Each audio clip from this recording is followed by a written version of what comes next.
Brendan Ahern is Chief Investment Officer of the Crane Funds Advisors, a U.S. asset management firm specialized in China-focused exchange-traded funds. He said the Chinese market provides a significant opportunity for global investors and corporations.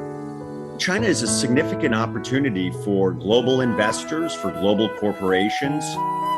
At the same time, China's provided outstanding returns for investors. China is producing not only extremely innovative companies that are utilizing new technologies, that the adoption of mobile payments in China is simply number one in the world. And that provides us at Crane Shares as investors tremendous opportunities to bring those investments to investors globally. China, the opening of China has been happening for decades, certainly providing access into the China A-share market and more recently the bond market.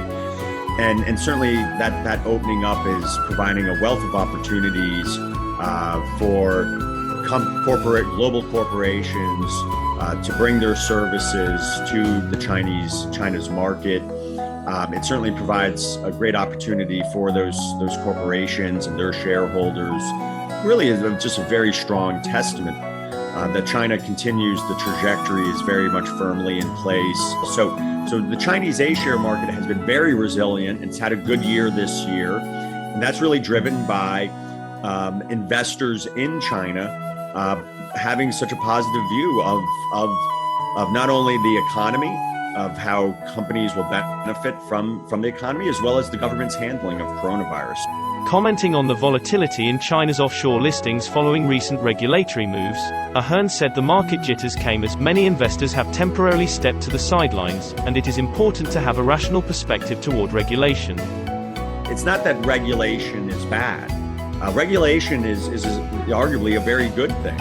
And certainly in China, where the e-commerce sector is so important to the domestic consumption story, regulation is warranted. But we think that the finish line is in sight, that we've seen increased transparency from the regulators